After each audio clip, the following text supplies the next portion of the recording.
She screamed so loud the neighborhood went silent. "You can't move out until I say so," she shrieked, her fingers shaking inches from my face. I'd just lifted the last box into the U-Haul when Karen stormed down the driveway like a vulture. Descending on a dying animal, her face was beet red. Her tiny dog was barking like mad. But then without warning, she slapped the box out of my hands. "I'm calling the police. This is private HOA property, and you're breaking the rules." What happened next froze everyone in place. Tires screeched. A black Ford Explorer flew around the corner and stopped hard in front of my house. Doors slammed. My son stepped out, badge around his neck, gun on his hip. Karen's mouth dropped open. "Officer Jake Connors." "Ma'am, step away from my father." That's when everything snapped. The neighbors who had been pretending to water their lawns now stood still. Phones out, silently recording. Karen stumbled back, clearly confused. You're not a real cop," she stammered, her voice quivering now instead of screeching. But Jake didn't even blink. "Ma'am, you've just committed assault. Step aside and keep your hands where I can see them." I watched the fire drain from her eyes as the reality hit. Her HOA clipboard slipped from her hand. She looked around, hoping someone would defend her. No one moved. "Assault," she said weakly. "I just touched a box. That's not a crime." But Jake had already stepped between us, one hand resting calmly on his holstered weapon. "We've got it all on video," he said, nodding toward a neighbor filming from their porch. "And you're interfering with a lawful move from private property.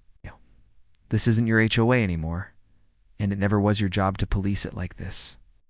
Snapped. "I own this community. I made the rules." Her voice cracked as she spun toward the growing crowd. "Tell them he's violating protocol. He didn't file a moving permit. He didn't get exit approval from the board." My son tilted his head. "Ma'am, you don't have the authority to detain residents. You just assaulted someone in front of witnesses. Step over here." Karen's hands flailed. She tried to backpedal. "Oh no, you don't understand. I've been protecting this neighborhood from people like him." Her eyes flicked to me, then to my biracial grandson standing beside the truck. That was all it took. My son's jaw clenched. "Ma'am, that's enough." And then he pulled out the cuffs. Karen shrieked. "You can't do this to me. I'm the president of the HOA." My son didn't flinch. "Not anymore. You're not, and you're under arrest." Gasps rippled through the crowd as he guided her, gently but firmly, toward the Explorer. "This is harassment. This is political," she screamed. "You're violating my rights." But it was no use. The neighbors weren't on her side anymore, not after the months of fines, threats, and petty citations she'd handed out. This was the moment they'd all been waiting for. Karen being escorted away in cuffs, yelling about bylaws that no one had ever agreed to. But the story didn't end there. Not even close. Because what happened after her arrest shocked everyone, including me. 10 minutes later, second SUV pulled up. Black government plates. Outstepped two men in dark suits. Karen, now sitting handcuffed in the back of my son's cruiser, went pale. "Oh no," she muttered. "No, no, no." The taller agent leaned into Jake. "We need to talk about her," he said, nodding toward the car. "She's on our radar." Jake raised an eyebrow. "FBI?" The agent just nodded. My blood turned cold. "What do you mean? She's on your radar?" I asked. The shorter one pulled a folded document from his coat. "Sir, did you know she's been illegally accessing residents' personal data through the HOA network? Bank info, credit reports. She's not just an angry neighbor. She's been running a full-scale surveillance operation." I couldn't believe what I was hearing. Karen, the same woman who fined me $50 for leaving my trash, cans out for 30 minutes, was involved in something way bigger than anyone suspected. My son exchanged a look with the agents. "It's a federal crime," he said slowly. The taller agent nodded. "Multiple. Identity theft. Wire fraud. Abuse of authority under civil statutes. We've been building a case, but your video just gave us probable cause for detainment." Karen saw them through the window. She started banging her head against the seat. "No, no, no. I'm not going to jail. I have connections." I went to lunch with the mayor, but no one listened. The agents slid into their SUV and drove off. My son leaned against the cruiser and exhaled. "Dad," he said. "Dad." I think you just helped take down a criminal, but we weren't safe yet. It's not even close. That night I got a call from an unknown number. A man's voice said one thing. She wasn't working alone. Then the line went dead. My hand tightened around the phone as the line went dead. I stood there in the darkened kitchen, heart pounding. Phone still pressed to my ear as if holding it would somehow make the voice come back. My son was asleep upstairs. My wife had gone to stay with our daughter during the move chaos. I was alone in a half-packed house that suddenly didn't feel like it was mine anymore. I looked at the clock, 2:12 a.m. Then the security lights outside flicked on. I walked slowly to the front window, careful not to step too hard on the wood floor. My curtains were still open from earlier. Outside, under the harsh white glow of the motion lights, I saw someone standing by the U-Haul. Not moving, just watching. A man. Dark jacket. Hood up. He didn't approach the door. Didn't ring. The bell just stood there, staring straight at the house, like he was waiting for someone or something. I grabbed my phone again and called Jake. He picked up immediately. "You okay?" he asked. I was just about to head out. "Shh," I whispered into the phone. "Someone's out front. Not moving. I just got a call. They said Karen wasn't working alone." The pause on the other end told me he was already getting dressed. "Lock the doors? Stay inside? I'll be there in 5. And then he hung up. I moved fast, deadbolted everything, grabbed the metal flashlight from the garage, and turned off every light in the house. I sat crouched near the living room, with only the red glow of the digital clock behind me. Minutes passed, then headlights. Jake's Explorer pulled in behind the U-Haul. The man by the truck turned slowly, then bolted. My son jumped out and gave chase. I opened the door and stepped onto the porch. "Jake!" I yelled. He went through the side yard, but by the time I got down the steps, the man was gone. Jake returned 5 minutes later, breathing hard. He knew the layout, he said, scanning the yards. He knew exactly where the gaps in the fences are. That wasn't random. I looked toward the shadows at the far end of the cul-de-sac. "What do you think he wanted?" Jake looked at the U-Haul. "I think he was looking for something she left behind." That's when I realized the HOA files. During packing, I found a box Karen had accidentally left at my place during one of her ridiculous inspections. She'd claimed it was just forms. Trash. But it was heavier than paper. I had thrown it in the back of the U-Haul just to be safe. Pointed. Back of the truck, bottom left. I didn't open it. Jake nodded and went to retrieve it. When he opened the box, both of us froze. Inside were manila folders, labeled by hand. Resident names, social security numbers, bank statements. Some folders even had printed email chains between residents and what looked like a third-party data firm. She was collecting everything, Jake muttered. But why? Before I could answer, headlights approached again. Different vehicle. This time-dark, gray Range Rover. We both stepped back into the shadows as it slowed near the driveway, paused for a few seconds, then rolled off silently. Jake whispered, "Get back in the house. Leave the lights off. I'll stay here tonight." I nodded and went inside, locking the door behind me. I didn't sleep. Neither did Jake. Every sound outside sent a jolt through me. By morning, we knew this wasn't just about Karen. It was something far deeper, in operation, hidden inside the mundane bureaucracy of an HOA. At sunrise, Jake called the FBI agents. They arrived within the hour. One of them a woman this time. Sharp eyes, no smile, asked to see everything. "We've had similar reports in 3 other neighborhoods," she said. She's part of a data farming ring.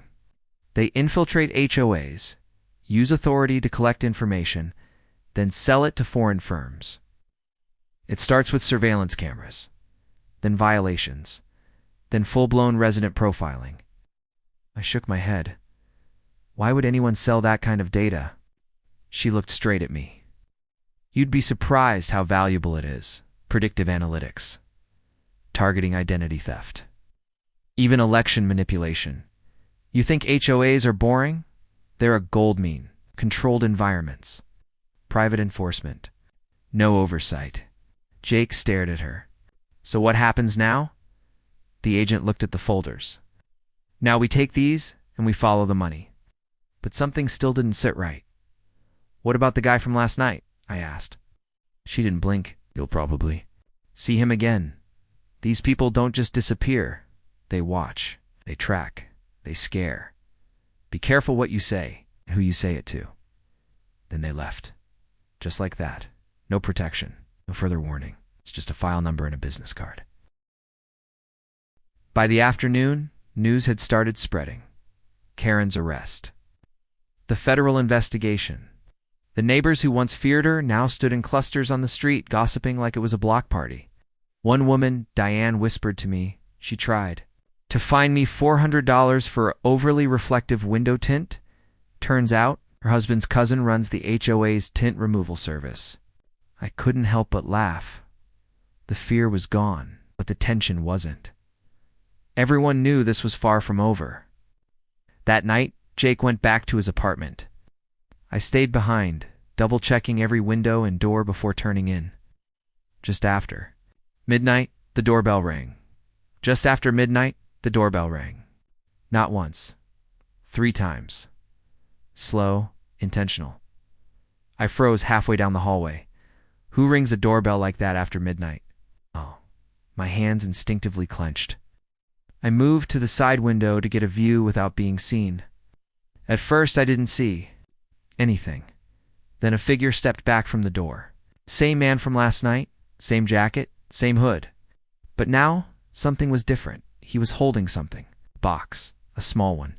He placed it at the doorstep, gave one final look toward the house, then walked calmly down the driveway and disappeared into the night, like smoke. I waited a full minute before stepping outside. The box wasn't taped, no address, just one word, scrawled across the top in permanent marker, return. I brought it inside slowly, setting it on the kitchen table. Every instinct told me not to open it. I grabbed gloves from the garage just in case. When I lifted the lid, a chill slid down my spine. Inside were photographs, dozens of them, printed all of me. My wife, my grandkids, some taken inside our house, others at the grocery store. One photo showed my son exiting his police cruiser. Another was of our daughter's school, could barely breathe. On top of the stack was a note. All it said was, "You're next if you don't stay quiet." I backed away from the table. My heart was hammering. I called Jake again. This time he didn't answer. I tried again, straight to voicemail. I grabbed my keys and bolted to the car. If something had happened to him, I couldn't think like that. I drove fast, barely stopping at signs until I reached his apartment. I knocked. No answer. Banged again. Nothing. Then I heard a thump from inside. I yelled his name. Still no response. I took 3 steps back and kicked the door in. The chain snapped. Inside, the place was trashed.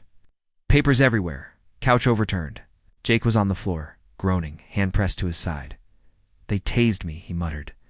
Tried to take the files. I helped him up. He looked dazed, but alive. I checked every room. No one else. But they'd gotten in. Clean. Quiet. Professional. He clutched a hard drive in his other hand. They didn't get this. It has everything. Karen's emails. Her contracts. Good. GPS logs of where she sent the collected data. I helped him to the kitchen, grabbed a bottle of water from his fridge and asked, "What now?" Jake shook his head. "We were warned. They know we're not backing off. But they also know we've got them cornered.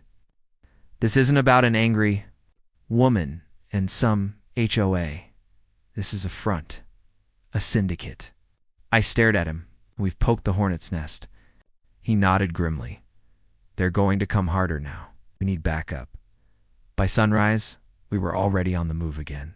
Jake called a contact at Internal Affairs, someone he trusted, someone who could verify the files and keep us from getting steamrolled in silence.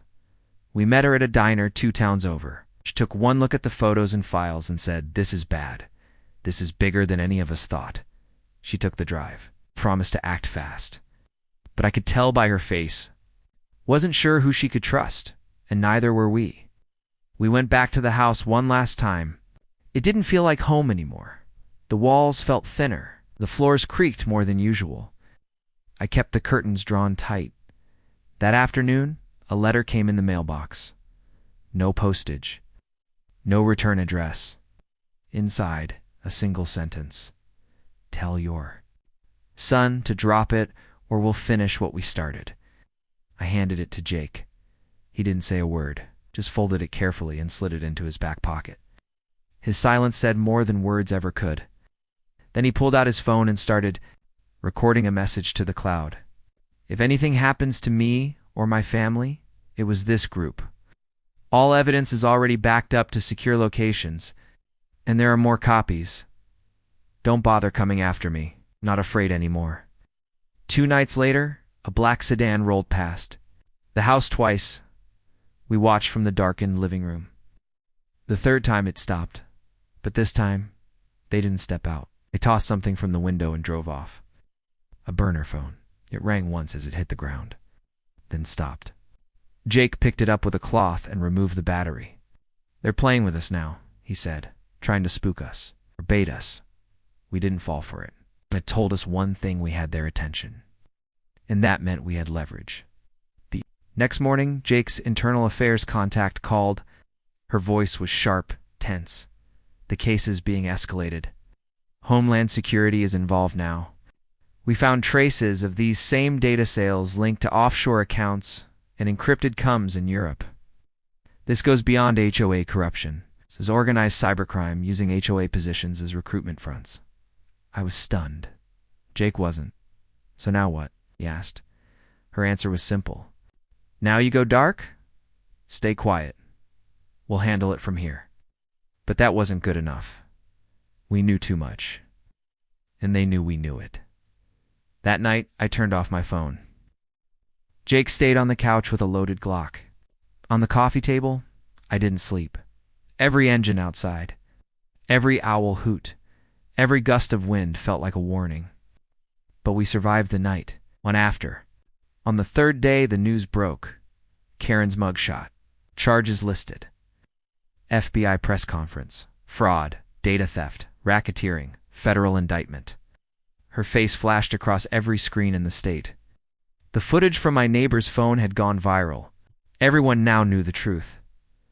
But here's the thing no one ever tells you.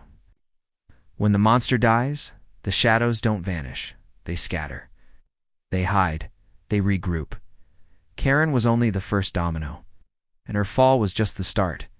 Because somewhere out there, behind glass desks and encrypted screens, the people she worked for are already replacing her, already rewriting the plan, already watching someone else through another hidden camera inside another seemingly innocent suburban neighborhood.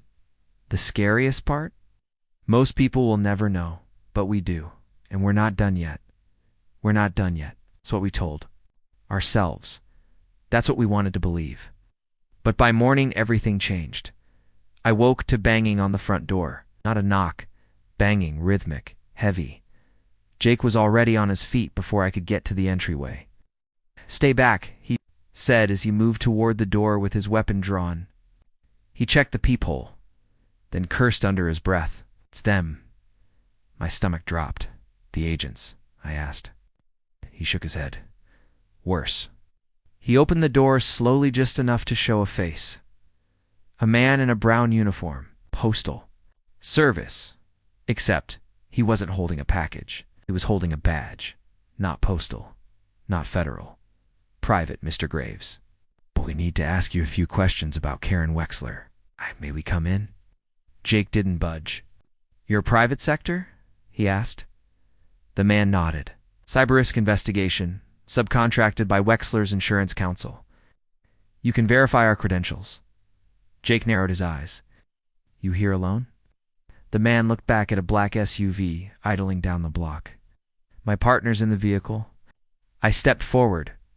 Why now? After the indictment? The man gave a rehearsed smile, just tying up some loose ends. Our firm's been tracking this breach since long before her arrest. Just didn't expect it to explode like this. Jake didn't lower his weapon. Then you understand why we don't want anyone inside. The man hesitated, then nodded. We'll be in touch. As they left, Jake shut the door and said exactly what I was thinking. They weren't here to ask questions. They were here to see what we still had. I glanced toward the camera hidden inside our porch light. Still working, still recording. I made a note to offload the footage later. We'd been careful.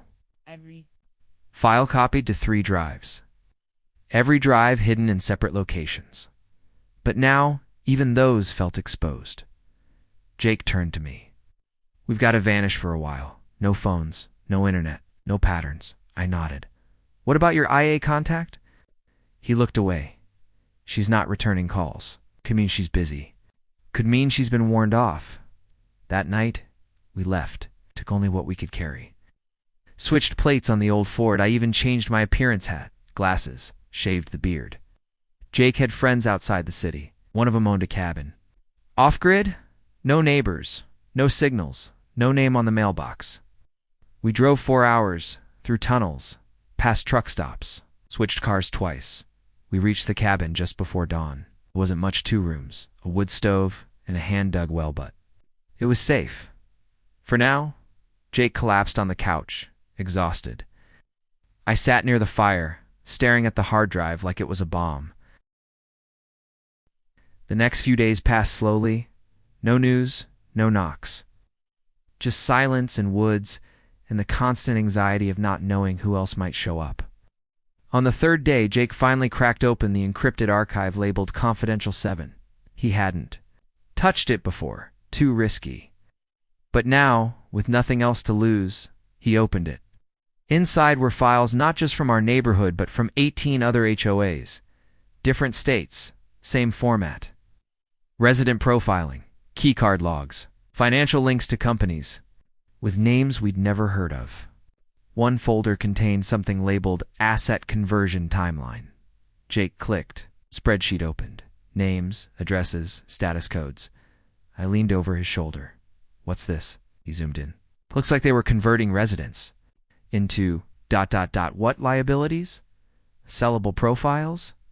My eyes scanned the rows. Each line listed someone's age, income, medical history, and something called behavior risk score. The higher the number, the more invasive the notes. Flagged. For manipulation, ad receptive, family leverage, high. I felt sick. They weren't just collecting data, they were ranking people. Jake spoke quietly. This isn't just identity theft. This is psychological profiling for sale. Then he pointed to one line. My name, you're in here. Score. 71. High influence. Family ties. No criminal history. Conversion failed. What does that mean? Jake looked at me. It means you were targeted. They tried to use Karen to get to you. Probably wanted you to sell, move, or give access to something bigger. I shook my head. Why me? Jake didn't answer, but I could see the gears turning. He went back into the folders. Opened one labeled Escalation Protocols. Inside were memos, real ones, detailing how to handle non-compliant targets. Deploy HOA clause pressure, one said. Another listed fines, lawn violations, even anonymous complaint stacking. This was a playbook how to harass someone legally until they broke. I stood. This is bigger than federal now. Jake nodded. Which means they'll do anything to stop it from spreading. That night, we buried the hard drive in a sealed jar 20 yards from the cabin. Jake set tripwire alerts near the road. No more chances. No more trust. We were at war. And whoever ran this network had just lost their cover. They wouldn't go quietly. They'd already started sending ghosts, threats, false agents. But they underestimated us, because we weren't just fighting for our house anymore.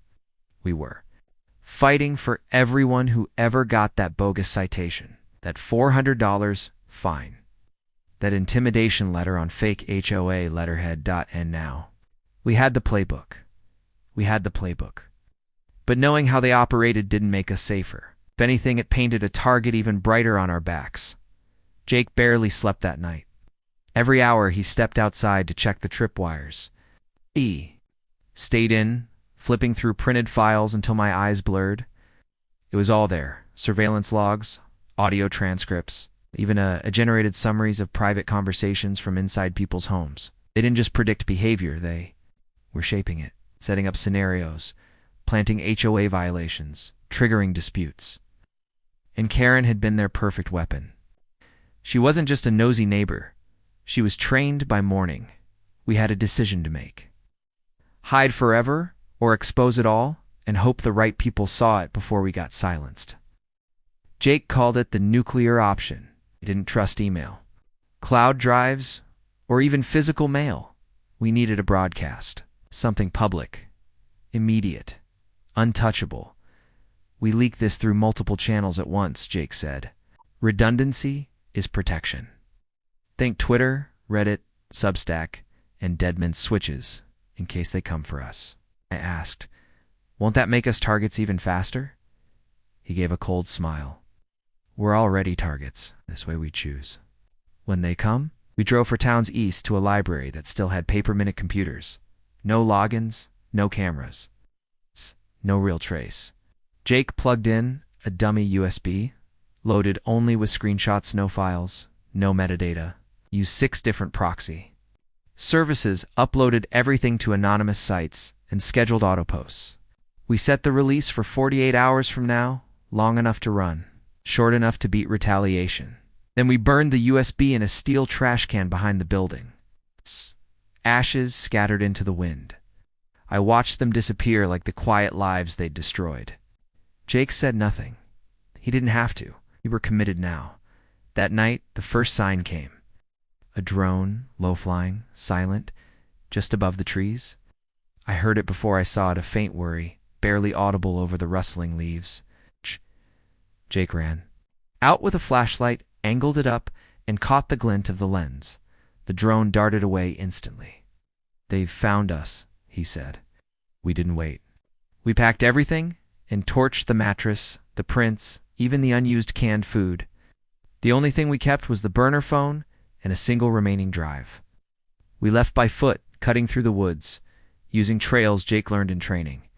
By dawn, we were miles away. We hitchhiked with a farmer heading to a livestock auction. Said we were brothers going to visit a sick uncle. He bought it, dropped us near a bus station. There, Jake contacted a woman named Emily, former cyber investigator, who'd gone dark years ago after exposing a major telecom breach. She owed Jake a favor. "You lit a fire," she said when she answered.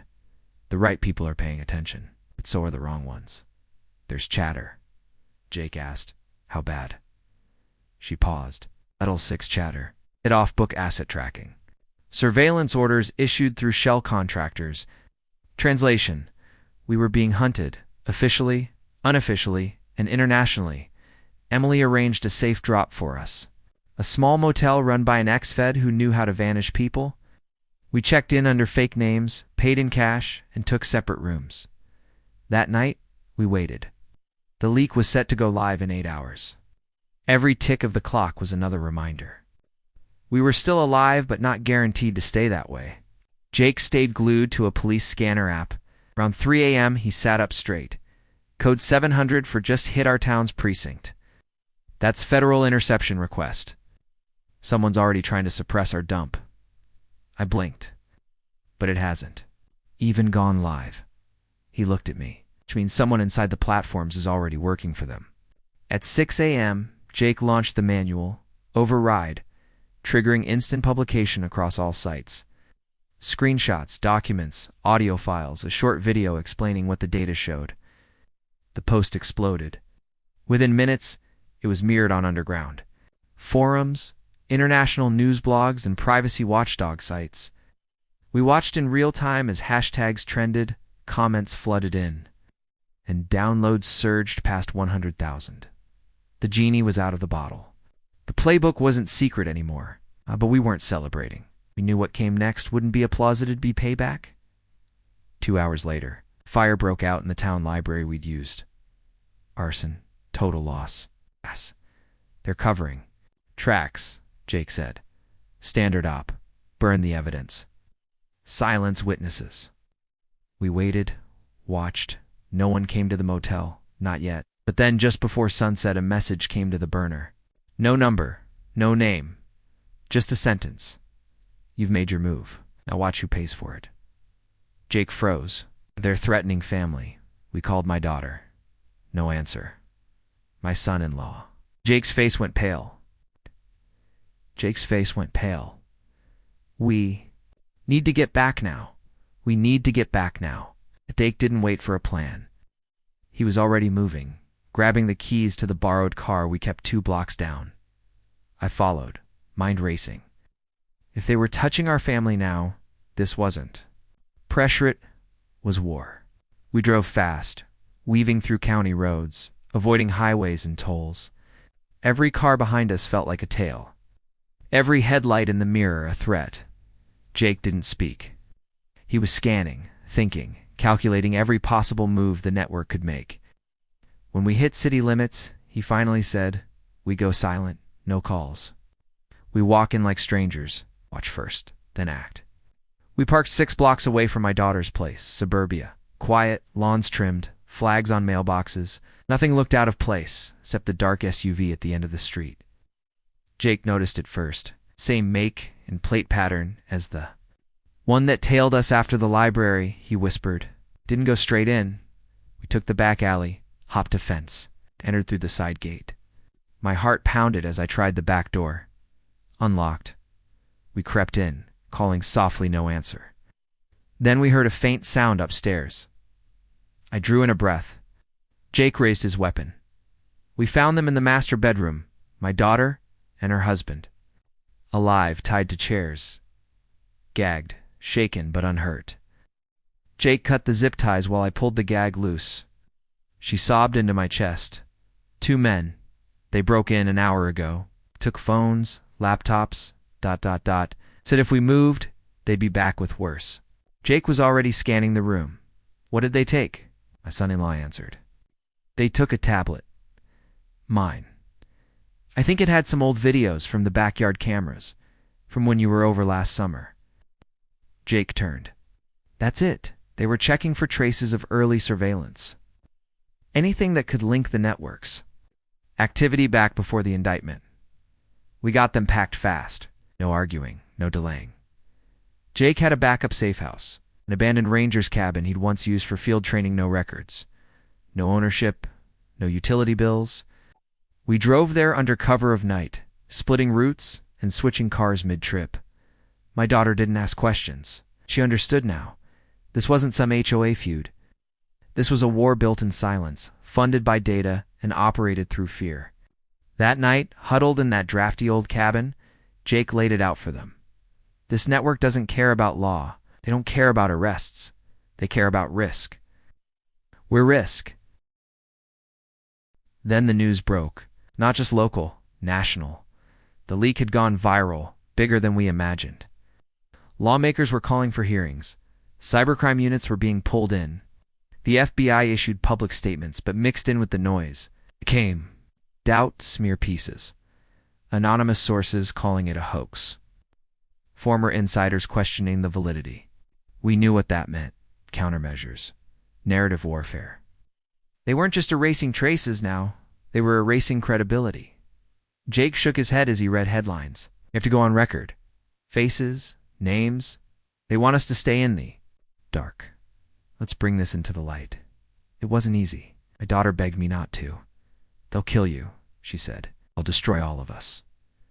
I nodded. They already tried. I won't let them finish it, Jake arranged. The interview.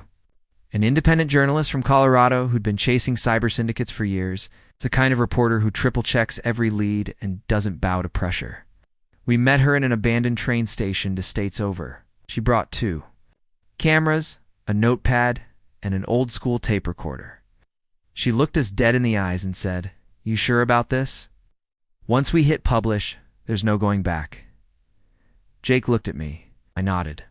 The interview lasted 2 hours. We laid it all out. It started how Karen was involved, how deep the network went, how the HOA was just a mask for an operation bigger than any one city. We gave her sanitized evidence, redacted names. It's just enough to expose without endangering those still unaware. When it was done, she stood slowly. "You've done something here," she said. "But make peace with this. There's no normal. Life after today. We understood. But that was fine. We weren't looking for normal. We're looking for justice. The story published the next morning, by 9 a.m., every major outlet had picked it up. By noon, a U.S. senator demanded a federal task force. By nightfall, 3 more arrests were made in 3 different states, tied to HOA boards, each linked to offshore accounts, and each screaming the same thing as they were led away. We were just middlemen. But Jake wasn't celebrating. Middlemen fall fast, he said. The ones who built this, they don't fall. They vanish. Still, this time, spotlight was too big to hide from. Someone was going to burn. But so were we. Because that night, Safe House caught fire. Not an accident, not a warning, an execution attempt. The 4 of us barely made it out. Jake had sensed something, a subtle click near the propane tank. We were outside when the blast hit. No one was hurt, but the message was clear: stop now, or next time we don't miss. My daughter broke down. They'll never stop, Dad. I looked at Jake. She's right, they've gone scorched earth. That means we hit a nerve. He wiped ash from his face. Then it's time to hit back. We disappeared again. Burned. Every ID changed everything. But before we went dark, Jake uploaded the second leak. The one with names, dates, wire transfers, and something else. A single video from the porch camera.